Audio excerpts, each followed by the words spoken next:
اللہ تعالیٰ سورۃ صاد آیت 21 اور 22 میں فرماتے ہیں، اور کیا تجھے جھگڑا کرنے والوں کی بھی خبر ملی جبکہ وہ دیوار پھاند کر محراب میں آ گئے؟ جب یہ داؤد کے پاس پہنچے تو وہ ان سے ڈر گئے۔ وہ کہنے لگے، خوف نہ کیجیے، ہم مقدمہ کے دو فریق ہیں، ہم میں سے ایک نے دوسرے پر زیادتی کی ہے، لہٰذا آپ ہمارے درمیان حق کے ساتھ فیصلہ کر دیجئے اور ناانصافی نہ کیجیے اور ہمیں سیدھی راہ بتا دیجیے۔ داؤد علیہ السلام نے فرمایا، بتاؤ تمہارا کیا مسئلہ ہے؟ ان میں سے ایک نے کہا، یہ میرا بھائی ہے، اس کے پاس 99 دمبیاں ہیں اور میرے پاس ایک ہی دمبی ہے، لیکن یہ مجھ سے کہہ رہا ہے کہ اپنی یہ ایک بھی مجھے دے دے اور مجھ پر بات میں بڑی سختی برتتا ہے۔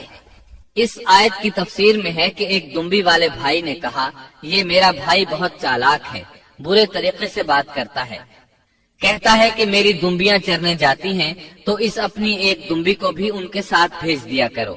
جب میری دمبی اس کی دمبیوں کے ساتھ آنے جانے لگ گئی تو اب یہ کہتا ہے کہ یہ بھی میری ہے، اب میں خالی ہاتھ ہوں، اس طرح میں اس کے ظلم کا نشانہ بن چکا ہوں۔ داؤد علیہ السلام نے فوراً کہا، اس کا اپنی دمبیوں کے ساتھ تیری ایک دمبی ملا لینے کا سوال واقعی تیرے اوپر ایک ظلم ہے، اور اکثر حصے دار اور شریک ایسے ہی ہوتے ہیں کہ ایک دوسرے پر ظلم کرتے ہیں، سوائے ان لوگوں کے جو ایمان لائے اور جنہوں نے نیک عمل کیے، اور ایسے لوگ بہت ہی کم ہیں۔ داؤد علیہ السلام نے دوسرے بھائی کی بات سنے بغیر ہی اسے ظالم ٹھہرا دیا۔ آپ کا فیصلہ سنتے ہی دوسرا بول اٹھا، آپ نے میری بات تو سنی ہی نہیں اور فیصلہ دے دیا، پہلے آپ میری بات تو سنتے۔ داؤد علیہ السلام فوراً بھانپ گئے کہ ان سے غلطی ہوئی ہے اور سمجھ گئے کہ یہ اللہ تعالیٰ کی طرف سے آزمائش ہے۔ آپ نے فوراً توبہ کی، اللہ کی طرف رجوع کیا اور استغفار کرنے لگے۔ اور داؤد سمجھ گئے کہ ہم نے انہیں آزمایا ہے، پھر تو اپنے رب سے استغفار کرنے لگے اور عاجزی کرتے ہوئے سجدے میں گر پڑے اور پوری طرح رجوع کیا۔ بس ہم نے بھی ان کا وہ قصور معاف کر دیا، یقیناً وہ ہمارے نزدیک بڑے مرتبے والے اور بہت اچھے ٹھکانے والے ہیں۔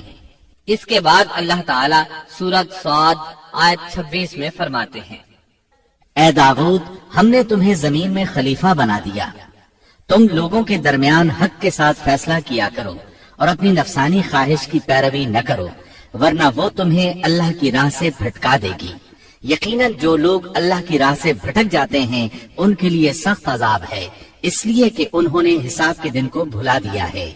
اس طرح داؤد علیہ السلام اللہ تعالیٰ کے اس فرمان کے مطابق فیصلے کرنے لگے۔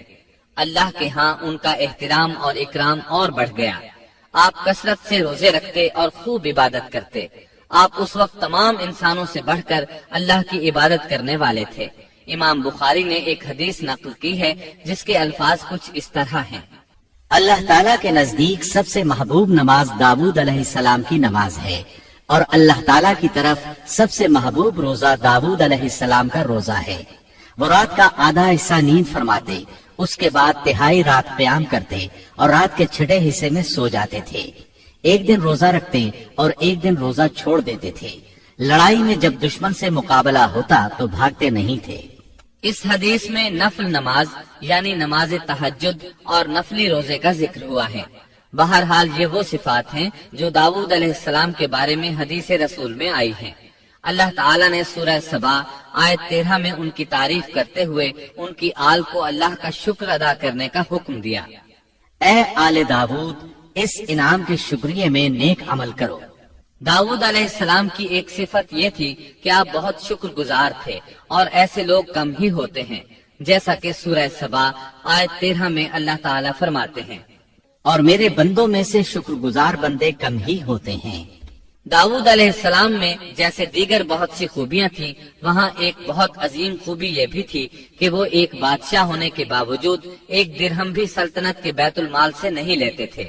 اپنا اور اپنے اہل و عیال کا بوجھ خود اٹھاتے تھے اور اپنی محنت اور ہاتھ کی کمائی سے حلال روزی حاصل کر کے اپنے اہل و عیال کو کھلاتے تھے۔ داؤد علیہ السلام کی اس عظیم صفت کو نبی کریم صلی اللہ علیہ وسلم نے یوں بیان کیا ہے، صحیح بخاری میں ہے، کسی انسان نے اس شخص سے بہتر روزی نہیں کھائی جو خود اپنے ہاتھ سے کما کر کھاتا ہے۔ اللہ کے نبی داؤد علیہ السلام بھی اپنے ہاتھ سے کام کر کے روزی کھایا کرتے تھے۔ بعض مفسرین بیان کرتے ہیں کہ داؤد علیہ السلام دعا مانگا کرتے تھے کہ اے میرے اللہ، کوئی ایسی صورت پیدا کر دے کہ میرے لیے ہاتھ کی کمائی آسان ہو جائے، کیونکہ میں بیت المال پر اپنا بوجھ نہیں ڈالنا چاہتا۔ تو اللہ تعالیٰ نے آپ کی اس خواہش کو اس فضیلت کے ساتھ قبول فرمایا کہ ان کے ہاتھ میں لوہے کو موم کی طرح نرم کر دیا، جس سے وہ زرہیں بناتے اور انہیں فروخت کر کے اپنے اہل و عیال کی کفالت کرتے۔ داود علیہ السلام نے کتنی عمر مبارک پائی، اس میں اختلاف ہے۔ چنانچہ اس کے متعلق مورخین کے اقوال کے علاوہ کوئی مستند بات نہیں ملتی۔ عبداللہ بن عباس رضی اللہ عنہما فرماتے ہیں کہ داود علیہ السلام کی وفات ہفتے کے دن اچانک ہوئی۔ وہ ہفتے کے دن مقررہ عبادت میں مشغول تھے اور پرندے قطارے باندھے ان پر سایہ فگن تھے کہ اچانک اس حالت میں ان کا انتقال ہو گیا۔ اس کے بعد آپ کے فرزند ارجمند نے امور سلطنت کو سنبھال لیا۔ یہ سلیمان علیہ السلام تھے۔